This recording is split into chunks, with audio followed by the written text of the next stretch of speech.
Cuando llegaron al gentío, vino a él un hombre que se arrodilló delante de él diciendo: Señor, ten misericordia de mí.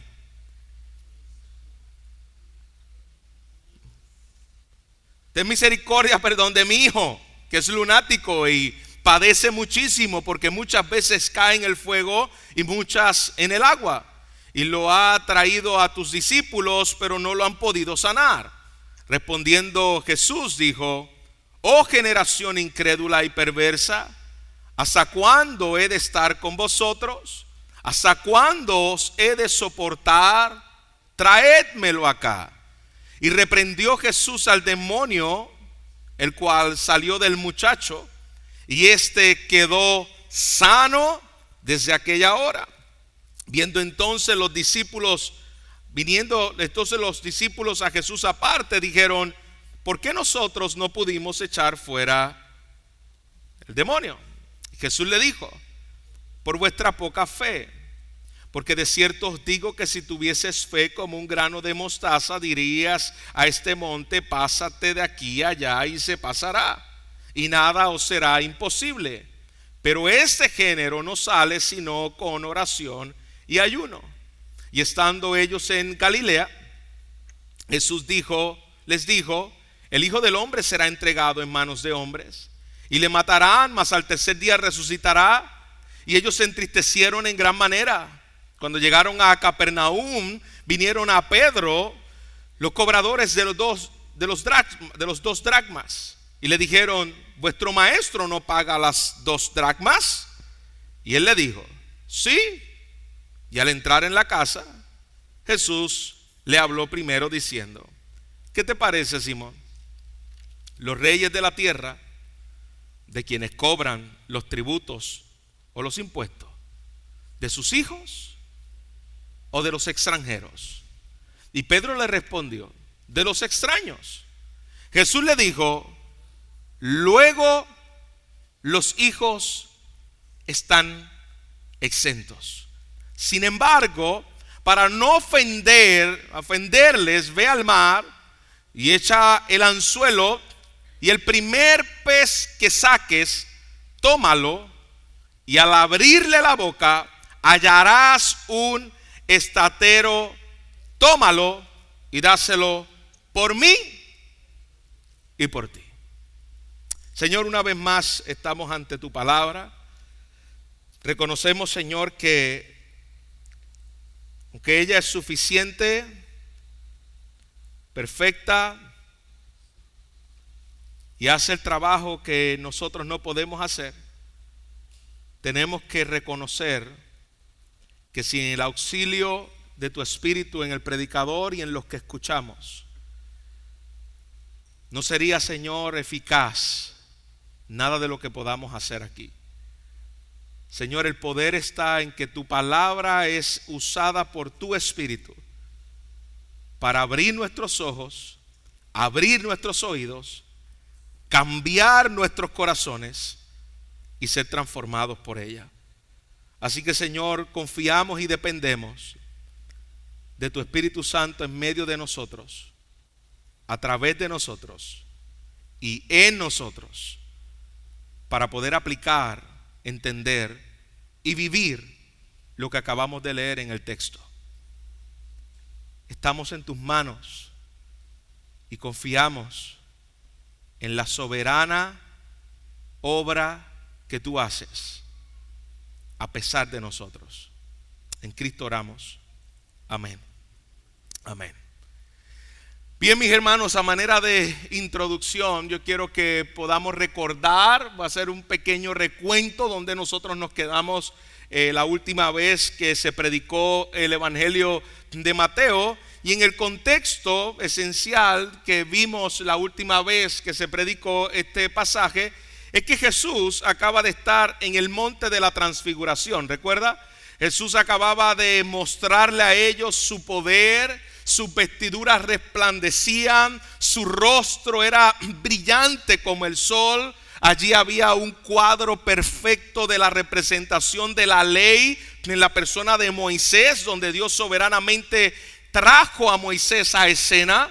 Y también podemos ver la manifestación de la representación de los profetas, donde Elías también es traído a escenas. Aquí está la representación: Moisés como representante de la ley, de lo que era compuesto los primeros 5 libros de la Biblia, y los profetas como la segunda parte de lo que se compone las escrituras en aquel tiempo, era la ley y los profetas. Allí estaba Dios soberanamente permitiendo, y nos damos cuenta de que nuestro Dios no es un Dios de muertos, sino un Dios de vivo. Moisés está vivo, Elías está vivo, no está flotando esperando que un día viva. No, él está vivo. Lo que están esperando es el momento de la resurrección de los cuerpos, pero ellos están vivos con un entendimiento completo. Es decir, allí en aquella escena de aquella gloria del monte, podemos ver que todo lo que nosotros a veces nos preguntamos: ¿y cómo será esto? ¿Y quién será este? Y yo en el cielo voy a preguntar: ¿quién va a ser? ¿Quién es Pablo? ¿Quién es Elías? ¿Y quién es el otro? No, tú no tienes que preguntar nada, porque los discípulos que estaban allí nunca habían visto a Elías, nunca habían visto a Moisés, y ellos sabían que era Elías y Moisés, y Jesús nunca le dijo: he aquí Elías, he aquí Moisés. ¿Se da cuenta? Los discípulos no tenían Facebook, no tenían Instagram, no tenían TikTok. Elías no lo tenía, Moisés no lo tenía. ¿Cómo ellos sabían que las personas que estaban allí era Elías y Moisés? Porque allí está ejecutando Dios un pequeño destello de lo que será la gloria eterna. Tú tendrás un entendimiento pleno de conocimiento. Nadie te va a tener que decir quién es quién y cuál es cuál, porque eso lo tenemos hoy por un entendimiento limitado de nuestro intelecto, que se embrutece, se vuelve necio, se vuelve limitado, se enferma por causa de nuestras limitaciones pecaminosas. ¿Se da cuenta?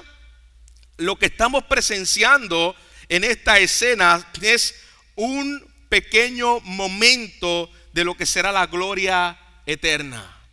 Y mientras estaban allí, dice la palabra, que una voz se oye desde el cielo que dice: y esta palabra, esta parte es importante. Allí está Moisés y Elías, y se oye una voz del cielo que dice: hablando de la persona de Jesús, es mi hijo amado, a él oíd. Es decir, ya no tienen que seguir oyendo a Moisés, porque Moisés hablaba de mi hijo. Ya no tienen que seguir escuchando ni esperando a un nuevo profeta, porque los profetas hablaban de mi hijo, a él oíd. Aquí está la escena perfecta. La ley y los profetas se consuman en mi hijo. Todo lo que la ley apuntaba y todo lo que los profetas apuntaban es mi hijo. Nos hace sentido lo que dice Hebreos capítulo 1. En otros tiempos Dios nos ha hablado en diferentes maneras, mas ahora nos ha hablado por medio del Hijo. Es lo mismo que está ocurriendo aquí en la escena de este monte de la transfiguración, como se conoce. Así que un momento de gloria, yo creo que es el momento de gloria más alto de toda la Biblia. Recuerda un momento similar a este. Recuerda que aquí hay una transición de pacto. Un momento similar a ese fue la inauguración del primer pacto.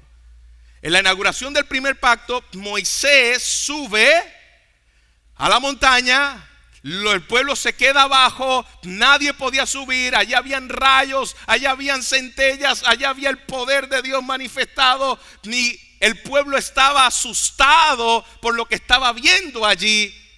Y aquí ahora, en el establecimiento del nuevo pacto, no es una escena por casualidad. Esa escena está allí con toda la intención que Mateo quiere que pueda el pueblo conectar. Aquí está ocurriendo la transición del nuevo pacto. Aquel que subió al monte ahora no es Moisés. Aquel que subió al monte es el perfecto libertador de Israel, que se llama Jesús. Así que aquí, por eso digo, es el más alto momento de gloria en toda la Biblia, porque en toda la Escritura todavía no se había visto algo similar. Lo más cercano era lo de Moisés. Pero aquí estaba Dios mismo hecho carne, y la gloria de Dios invadió aquel lugar al punto que Pedro, obviamente Pedro, se atreve a decir: esto está tan glorioso, este momento está tan hermoso, que debemos construir unas enramadas y quedarnos aquí para siempre. Usted ha estado en un lugar hermoso donde después de varios días de vacaciones tú sabes que tienes que regresar, pero tú no quieres regresar y dices: esto está tan hermoso como para quedarse aquí. Y luego tú dices: tengo que volver a la realidad. Pues así estaba Pedro. Imagínate, en nuestros cuerpos limitados y nuestros paisajes limitados, Pedro estaba ante la gloria más poderosa.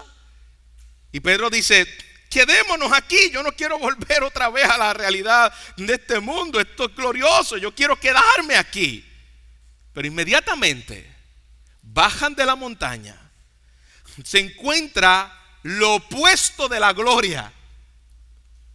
¿Recuerda cuando Moisés bajó de la montaña? ¿Qué fue lo que se encontró Moisés cuando bajó de la montaña? Al pueblo adorando un becerro de oro. Ahora Jesús otra vez baja de la montaña, y Jesús, bajando de la montaña, se encuentra con dolor, sufrimiento, gente endemoniada, incredulidad, fragilidad humana, confusión. Un contraste brutal de lo que representaba aquel monte a lo que es la realidad.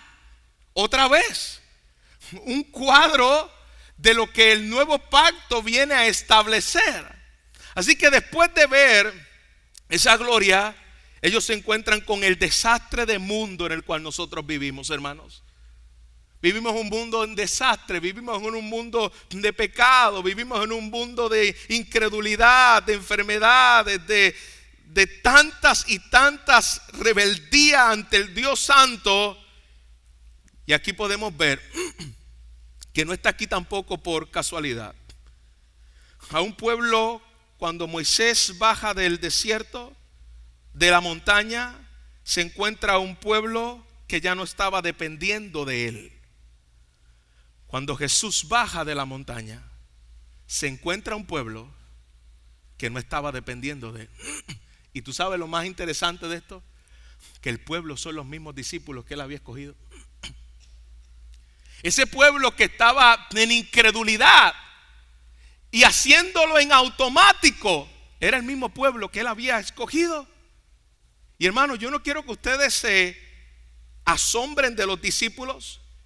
Los discípulos habían perdido la dependencia de Jesús, pero lo más interesante de esto es que, hermanos, Jesús acababa de bajar de la montaña. Ellos acababan de ver, por lo menos dos de ellos acababan de ver lo glorioso, divino, poderoso, extraordinario, sobrenatural que es Jesús. Y todavía estaban caminando de una manera automática, sin dependencia de Él.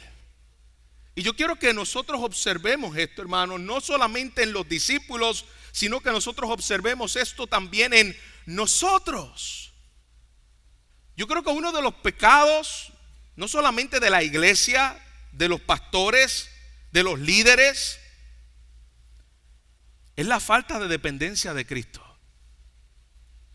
Nos acostumbramos a hacer las cosas en automático, a estudiar en automático, a predicar en automático, a leer la Biblia en automático, a orar en automático. Repetimos las mismas palabras una y otra vez porque estamos en un automático.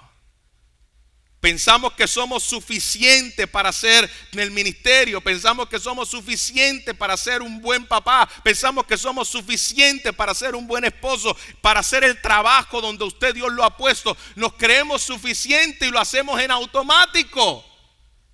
¿Y cómo se mira eso en la realidad de caminar en automático? Bueno, yo me levanto y yo no tengo ningún tiempo de oración. ¿Tú sabes lo que estamos diciendo? Yo soy suficiente. Cuando yo me levanto y yo no tengo ningún tiempo de oración con el Señor, yo estoy diciendo, yo me puedo valer por mí mismo, yo no necesito a Dios. Obviamente que no lo decimos con nuestros labios, pero eso es lo que es. Yo puedo hacerlo solo, yo no necesito a Jesús en el día de hoy, yo me puedo valer. Y hay veces que Dios nos tiene que humillar. Y cuando digo que Dios nos tiene que humillar, no estoy hablando simplemente de los hermanos en la iglesia, estoy hablando de pastores y líderes en la iglesia. Tiene que humillarnos. ¿Por qué? Porque no somos suficientes. Pablo dice, lo que soy, lo soy por la gracia de Dios, y la gracia de Dios no ha sido en vano conmigo. Yo no soy suficiente, no soy suficiente para enseñar, no soy suficiente para estudiar, no soy suficiente para poder mostrar y pastorear y cuidar el cuerpo de Cristo, no soy suficiente para ser un buen papá, no soy suficiente para ser un buen esposo. Necesito diariamente depender de Dios en oración. Los discípulos habían perdido esto. Y en medio del cristianismo, la gloria de Dios evidente, los discípulos pueden perder de perspectiva y volverse familiar y perder comunión con Dios. Eso es lo que estamos viendo aquí. Lo bueno, poderoso, misericordioso y lleno de gracia es que el Dios del monte, el Dios de aquella gloria donde se transfiguró, es el que camina hacia el valle en medio de los débiles discípulos y en medio de los débiles, la multitud débil que estaba siguiendo a Jesús. Porque aquí dice que había una multitud que seguía a Jesús. No era un grupito pequeño, era una multitud de personas que estaban siguiendo a Jesús, claro, por lo que le podía dar, cómo Jesús le podía sanar, cómo Jesús le daba comida gratis, cómo le daba Medicaid, cómo le daba los cupones, esta es la gente que estaba siguiendo a Jesús. ¿Cómo tú puedes, Jesús, sostenerme? Pero Jesús es el Dios que se compadece de la debilidad y del pecado. Y eso es lo que yo quiero que podamos ver en este primer punto de este pasaje. La paciencia de Jesús. Versículo 14 al versículo 15, Jesús baja una vez más, se encuentra con un padre desesperado por su hijo que está sufriendo convulsiones violentas. La Biblia le llama que estaba poseído por un espíritu inmundo. Hay un dolor real, hay un sufrimiento físico, emocional, espiritual. No todo lo que ocurre en nuestra vida es causa de los demonios. Pero no todas las enfermedades se las podemos atribuir a los demonios. ¿Está conmigo? No todas las enfermedades son causa de demonios. Y no todos los demonios son los que causan enfermedades. Pero aquí tenemos un cuadro que hay una unidad de estas dos cosas. Hay una opresión, hay un sufrimiento real, hay una opresión demoníaca. Un mal que no era meramente psicológico. Aquí no es un problema de esquizofrenia. Aquí realmente hay un problema espiritual.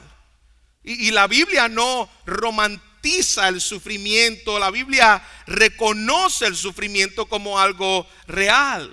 Estamos en un mundo fracturado, en un mundo lleno de pecado. Las emociones se dañan, las relaciones se dañan.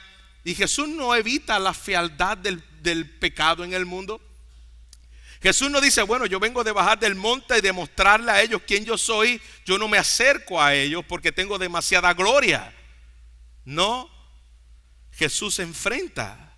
Y Jesús va a ellos y le hace ver cuán dependientes deben de estar de aquel glorioso Jesús, Dios hecho hombre, que acaban de ver en el monte de la transfiguración.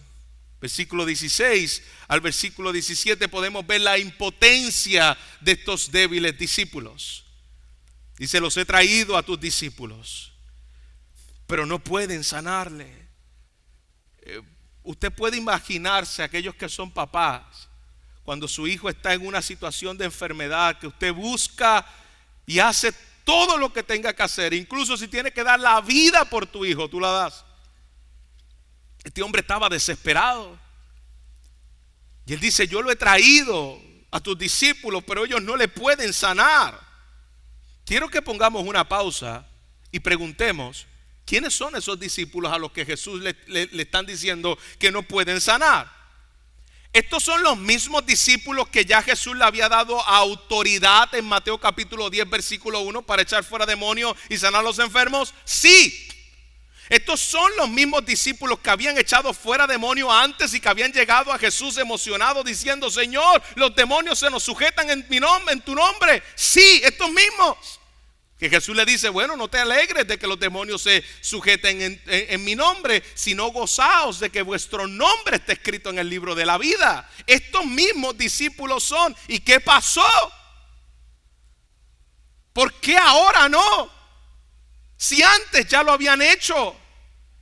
La impotencia no viene, escúcheme bien, de la falta de experiencia.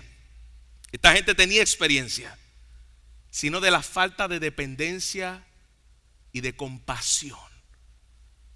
Cuando tú pierdes la compasión por aquellos necesitados, cuando tú pierdes la compasión por aquellos que están lejos de Dios en enfermedad, hermanos, tú no puedes operar en fe, porque la fe opera bajo la compasión. Jesús sanó por causa de la compasión, tuvo compasión de ellos.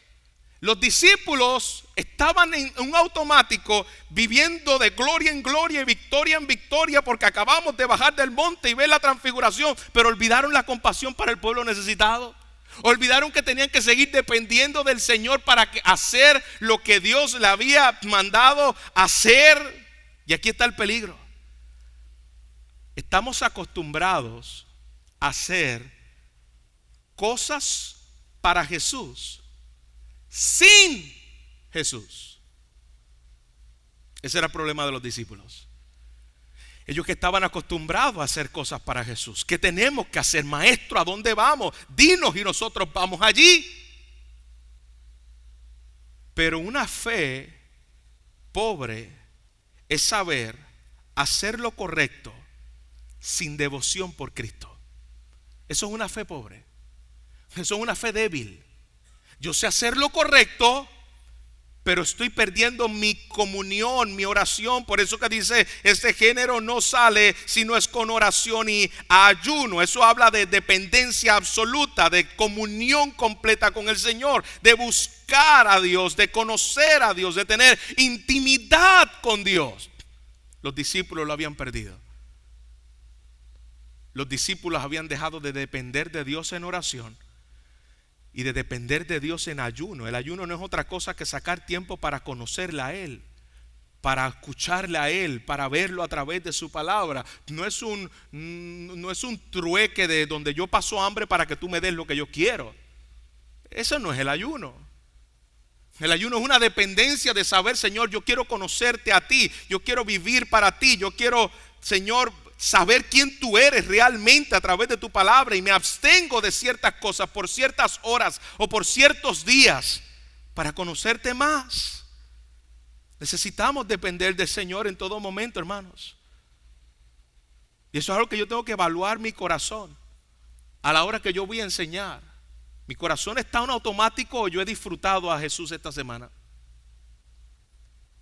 Mi corazón está en automático o yo he tenido deleite de intimidad con Dios esta semana. Porque si no, lo único que yo estaría haciendo aquí es un fariseísmo domingo tras domingo, donde yo puedo decir en automático y buscar la exégesis del texto, pero ¿qué está haciendo Dios en mi corazón? Eso yo me tengo que evaluar, y eso usted se tiene que evaluar. ¿Qué está haciendo Dios en oración? ¿Cómo ha estado mi vida en dependencia con Él hoy? Porque yo puedo estar correctamente posicionado doctrinalmente y espiritualmente vacíos. Hermanos, ¿cuántas personas yo he conocido? Y no solamente lo he conocido de afuera, yo lo he visto a veces en mí, que tengo que trabajar también áreas en el corazón. No simplemente como yo lo veo en los demás, no, yo lo veo y lo observo y lo tengo que trabajar en mi propio corazón. Estar correctamente posicionado en una doctrina mientras espiritualmente yo no he tenido tiempo con el Señor. Ganar un debate mientras yo no he tenido tiempo de intimidad con Él. Estar vacíos espiritualmente. Hermanos, ministerios sin comunión lo único que produce es frustración, porque no tienes vida con Él. Eso es lo que está ocurriendo aquí.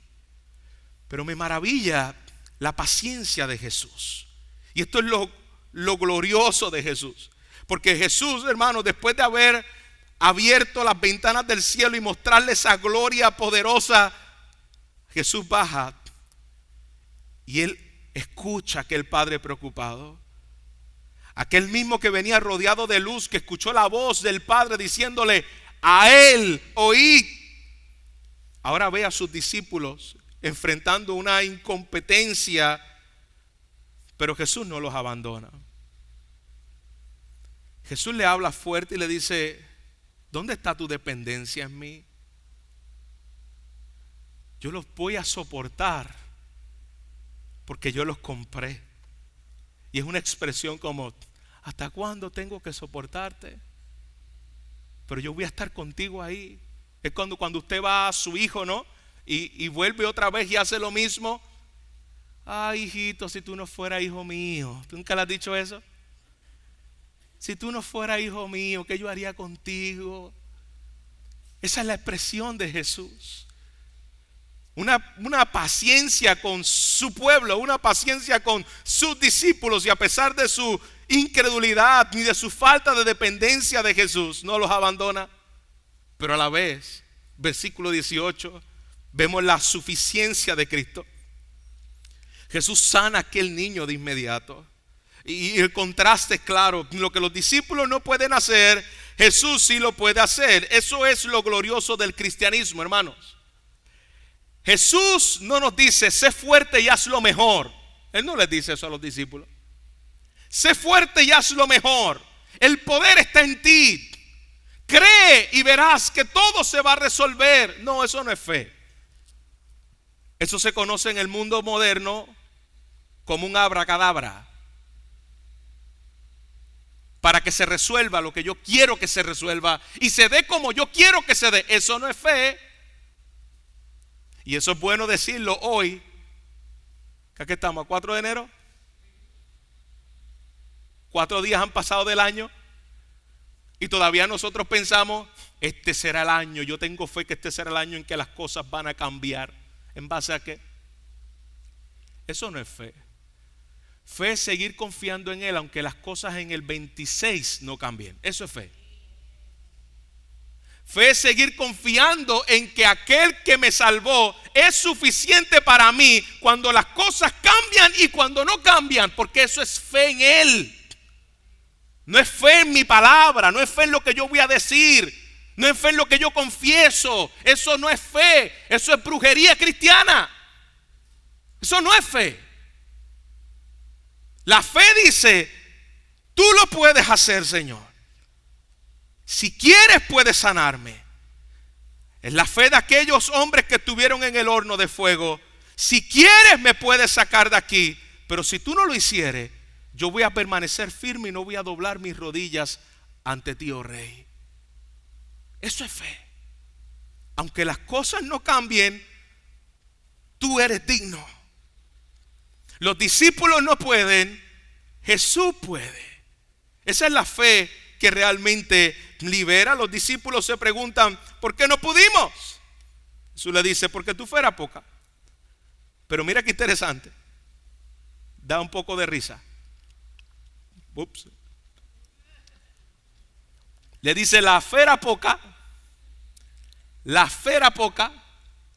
Pero mira cómo le dice: si tuvieses fe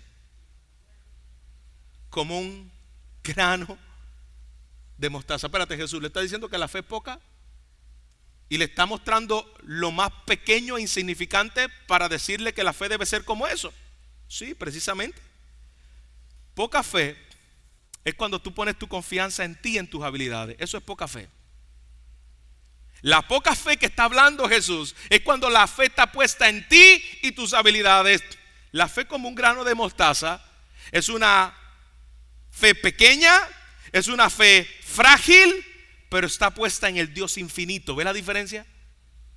No es la cantidad de fe que tú tengas, es la persona en la cual tú tienes puesta la fe. La pregunta no es cuánta fe tengo. La pregunta es en quién confío. ¿En quién estoy confiando? Porque si tú estás confiando en Cristo, en el Dios revelado de la Escritura, no importa lo insignificante, lo débil del tamaño de tu fe, eso no importa, porque aunque tu fe sea débil, en quien la tienes puesta es fuerte. ¿Se da cuenta? El que mueve las montañas no es tu fe. Lo que está diciendo aquí, que si tú tienes puesta tu mirada en aquel que tiene la capacidad de mover las montañas, aunque tu fe sea como un grano de mostaza, Él es el que tiene la habilidad y el poder, no tú. No es la cantidad de fe. El poder no está en ti, como dice la canción por ahí de René González. Eso no es bíblico. Amamos a René González, pero bíblico no es. El poder no está en ti. La fe no es quien mueve la mano de Dios, es la misericordia, la compasión y la gracia. Y hay una canción que dice: la fe mueve la mano de Dios. Mi fe, en dependencia de Él, mirándolo a Él, confiando en Él, dependiendo de Él, es la que sabe que Él es el poderoso para cambiar, pero también el todo sabio Dios cuando las cosas no cambian. Hermanos, el Evangelio no nos salva por la fuerza de nuestra fe, sino por el objeto de nuestra fe. ¿Puede ver la diferencia? Porque el mantra que han vendido dentro del cristianismo moderno es que el hombre tiene que tener una fe como la de Hulk en músculo. Pero eso no es lo que dice la Biblia. Incluso algunas denominaciones manipulan, abusan, son tiranos al decirle que la razón por la cual no sana de su enfermedad él, su familia o sus hijos es porque no tiene la suficiente fe. Mentiras, falso, eso no es cierto. Hubieron hombres que tuvieron toda la fe y nunca pudieron sanar, porque la fe no es creer que Dios te va a sanar. La fe es creer que Él es el mismo ayer, hoy, siempre, cuando me sana y cuando me tengo que morir de esa enfermedad. Tú eres digno. Lee Hebreos 11. Ninguno de ellos recibieron lo que se le había prometido. Eso es fe. Lo demás es circo moderno que nos hacen vender. Dilo y va a ser hecho. Y si no lo hace, no tiene suficiente fe. No ha sanado porque no tiene suficiente fe. No, hermanos, eso no es lo que está ocurriendo aquí en el texto. La fe que agrada a Dios no es la que presume poder, sino la que reconoce debilidad. Y eso era lo que estaba ocurriendo con los discípulos. No reconocían su debilidad. Dios los tiene que humillar y les dice: estos vienen del monte pensando que lo que botan por las manos son fuego y lo que botan por la boca es humo. Yo les voy a dar una lección. Cuando echan fuera el demonio, no pueden, porque se le olvidó que separados de mí nada podéis hacer. Versículo 22 al versículo 23, Jesús le recuerda que el reino no es asunto de pompa y de gloria, sino que en el reino se caracteriza por la cruz. Y Él le recuerda: el Hijo de Dios va a ser entregado, el Hijo del Hombre, lo que había profetizado Daniel, va a ser entregado. Y Mateo nos enseña algo crucial: el poder de Jesús no se entiende sin su sacrificio. Acababan de ver gloria en el monte y Jesús le dice: espera, aquí está la verdadera gloria, lo que va a ocurrir por delante. Y la verdadera gloria de lo que va a ocurrir por delante es que yo voy a ser entregado. Ustedes van a sufrir, se van a entristecer, pero no hay gloria sin cruz, no hay victoria sin sufrimiento. Así que yo les voy a mostrar a ustedes que hay algo más libertador de lo que yo acabo de hacer en aquel niño, donde lo sano y lo liberto, y es el libertar a los hombres de sus pecados, y por eso yo tengo que ir a la cruz. Lo que yo acabo de hacer con aquel niño no se compara con lo que yo voy a hacer ahora, no solamente por aquel niño, sino por mi pueblo. Yo voy a ir a la cruz para libertarlos. Les di otra vez un pequeño destello de lo que será mi reino. Pero para que eso pueda consumarse, yo tengo que morir, discípulo. Yo tengo que ir a la cruz, yo tengo que resucitar. Y le recuerda esto: yo soy rey, y como rey yo voy a tomar el lugar de mi pueblo, y yo voy a ir a la cruz. Pero esa cruz no me va a dominar, esa cruz no me va a mantener. Yo voy a ir a la tumba, yo voy a resucitar. Hermanos, todo lo que ocurre en nuestra vida no es un accidente. Es una obra soberana de Dios llevándolo a cabo para consumar su acto. Y mira cómo dice el versículo 23: la victoria del Hijo, y le matarán, y al tercer día resucitará. Y dice la Escritura que ellos se entristecieron mucho. ¿Se da cuenta que ellos habían perdido de perspectiva cómo era el reino? Ellos habían olvidado de la cruz. Ellos habían olvidado de que Jesús iba a morir y que era necesario que Él sufra y que muera y que resucitara. Pero aún le dice: voy a resucitar al tercer día. Mira la incredulidad de nuestro corazón. Así somos tú y yo. Jesús le acaba de decir que yo voy a resucitar al tercer día, y ellos se entristecen en gran manera.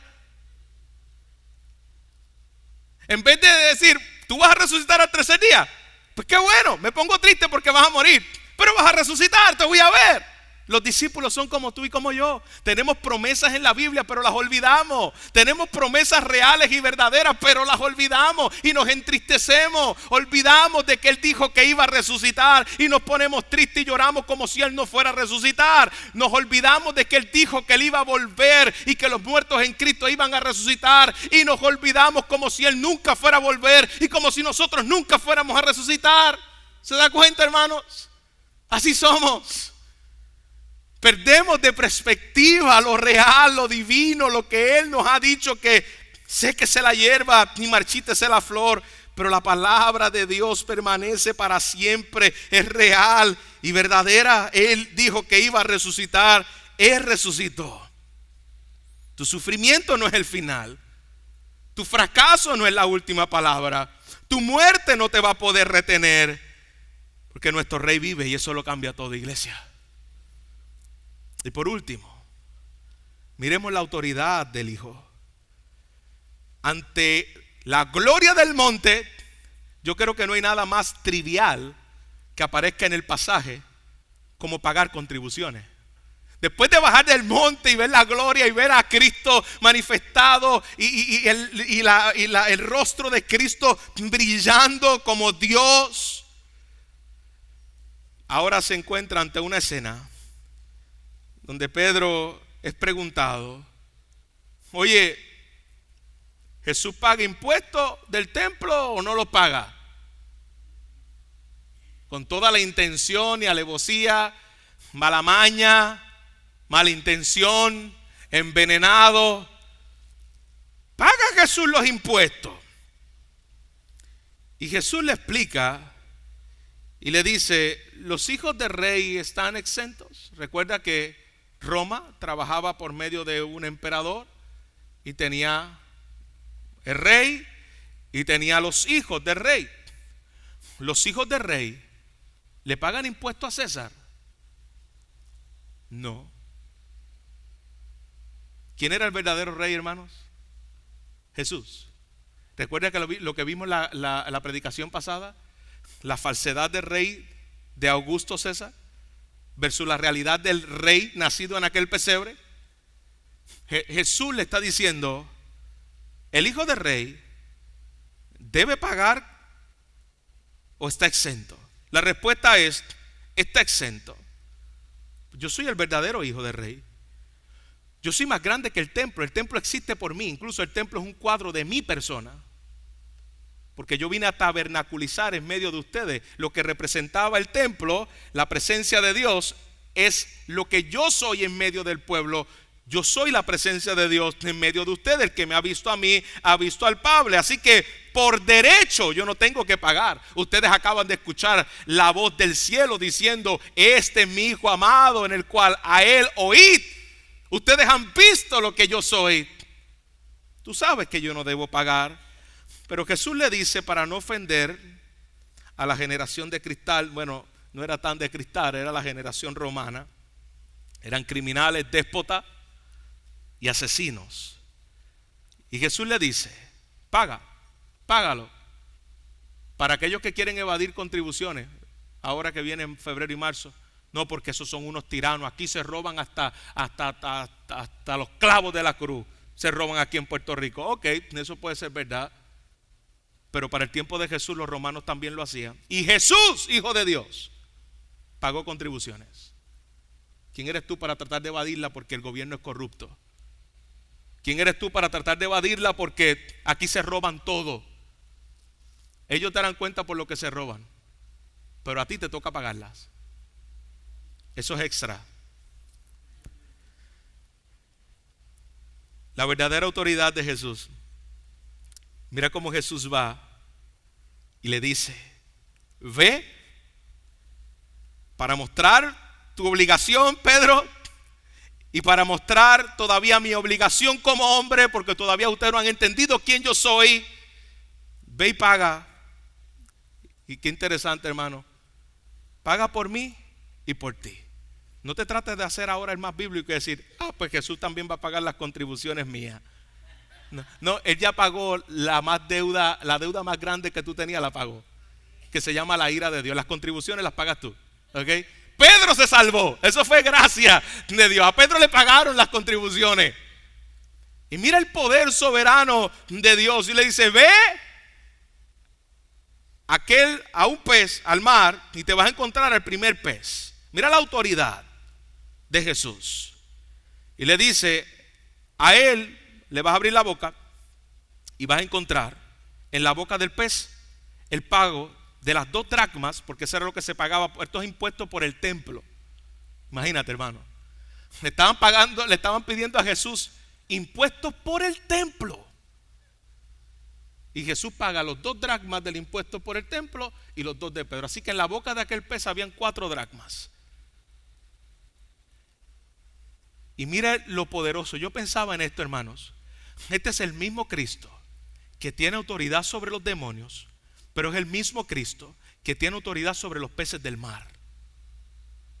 Y poner dentro de la boca de aquel pez lo que los discípulos jamás esperaban. Ese es el Dios nuestro, el que trabaja por medios que nosotros no esperamos.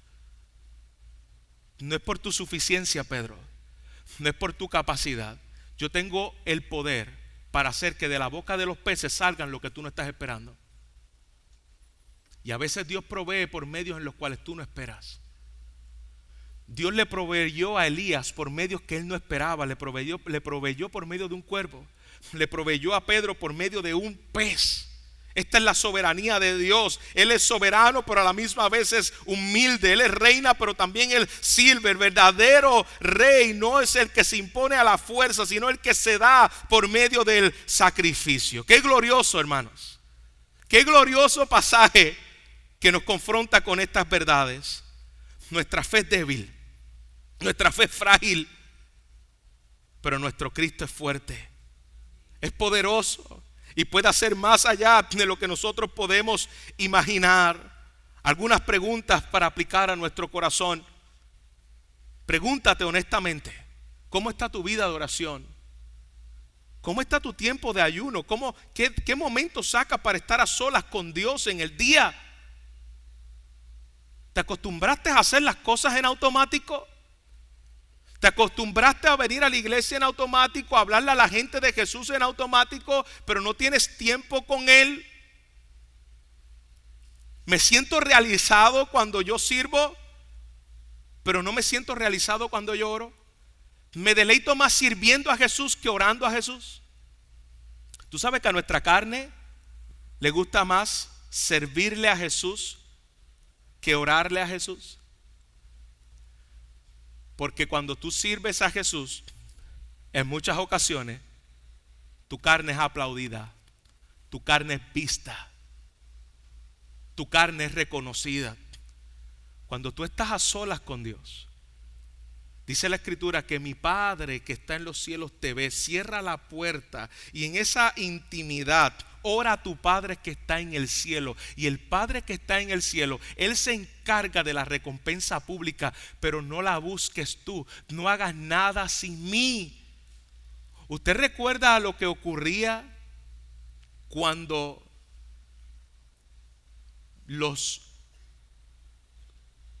el pueblo de Dios, en el tiempo donde Él hace descender maná del cielo, cuando ellos no iban todos los días a buscar maná, le salían gusanos?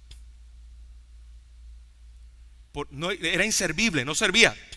Si tú te llevabas maná y me voy a llevar para 5 días, se te va a pudrir el maná. Así lo diseñó Dios, porque Dios quería que cuando ellos fueran a buscar el maná, ellos dependieran de Él todos los días. Todos los días. Dependiente de mí. No te vas a llevar maná extra. Lo mismo ocurre con nuestra intimidad con Dios. Es dependencia de Él todos los días. Es conocerle a Él a través de la oración y su palabra todos los días. Porque si no, el ministerio se vuelve mi identidad. Y es cuando el ministerio se vuelve nuestra identidad, Cristo deja de ser nuestro tesoro y pasa a ser nuestro patrocinador. Aquí está mi ministerio para que tú lo bendigas. No confundamos frutos con fidelidad. Muchos se glorían porque mira todo lo que estoy haciendo. Y qué bueno si lo estás haciendo en dependencia del Señor, pero cuidado.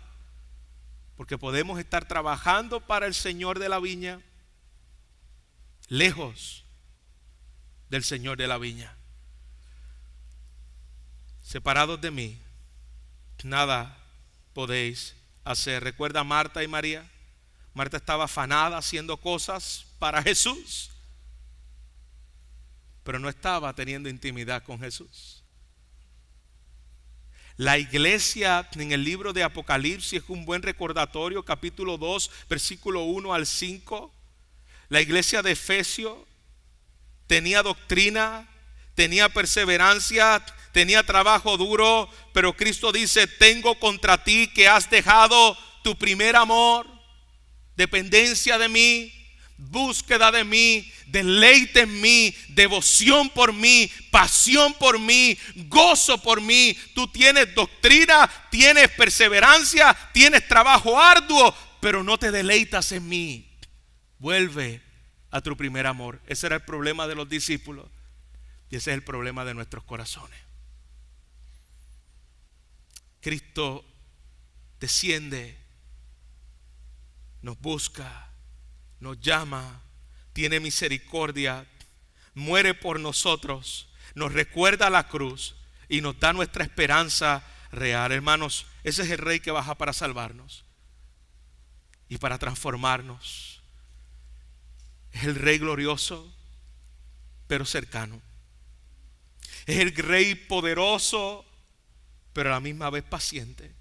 Es el Rey soberano, pero que se sacrifica. Es el Rey victorioso, pero humilde. Este es el Rey que vino para levantarnos, iglesia. Contempla a Jesús hasta que su belleza desplace todo lo demás que está tomando el lugar de Él en nuestra vida. Padre, nosotros te lo rogamos. Te pedimos, Señor, que todo aquello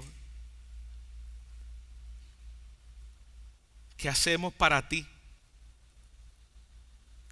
esté, Señor, totalmente dependiente de tu persona. Padre, no queremos hacer cosas para ti sin ti. Uno de los pasajes más aterradores se encuentra en Mateo capítulo 7, donde muchos el día del juicio fueron donde ti, llamándote Señor, Señor. En tu nombre hicimos. Ellos descansaban en las cosas que hacían y no descansaban en Cristo. En tu nombre hicimos milagros. En tu nombre echamos fuera demonios.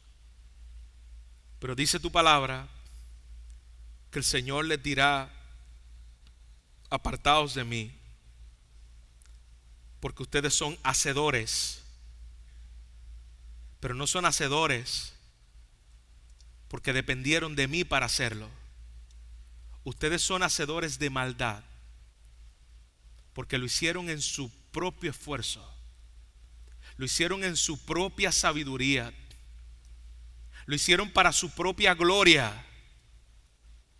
pero no lo hicieron para mí, por mí, porque todo es por ti, de ti y para ti. Señor, que comencemos este nuevo año en una dependencia de ti. Queremos orar, Señor. Orar no para ganarnos nuestro favor como muchas veces religiosamente se hace, sino porque ya nos has dado tu favor, porque queremos conocerte más, queremos conocer más a nuestro Señor, queremos vivir para ti, queremos que cuando hablemos conforme a tu voluntad, queremos que cuando hagamos algo y te pidamos por algo, lo hagamos en la fe, débil y frágil y pequeña como un grano de mostaza, pero es en aquel que tiene el poder para cambiar y transformar los montes al mar. Eso solamente lo puedes hacer tú. Así que te miramos a ti. Te rogamos, Señor, que pongas en nosotros un anhelo profundo por intimar contigo, porque saquemos horas, días para conocerte. Y Señor, perdónanos las veces que nos levantamos en automático y estamos ya, Señor, viendo la lista de cosas que hacer. Comenzamos a hacer las cosas, nos vamos a nuestro trabajo, Señor, sin siquiera depender de ti, hablar contigo, saber que no podemos hacer nada para ti sin ti, en el cual tú puedas ser deleitado. Y vuélvenos a ti, Señor. Vuelve nuestro corazón a poder depender de ti. El Hijo dependía de ti, siendo Dios, la segunda persona de la Trinidad. Había una dependencia continua al Padre. Lo que veo al Padre hacer, eso hago. Señor, haznos dependientes de ti, para la gloria de Jesús. Amén.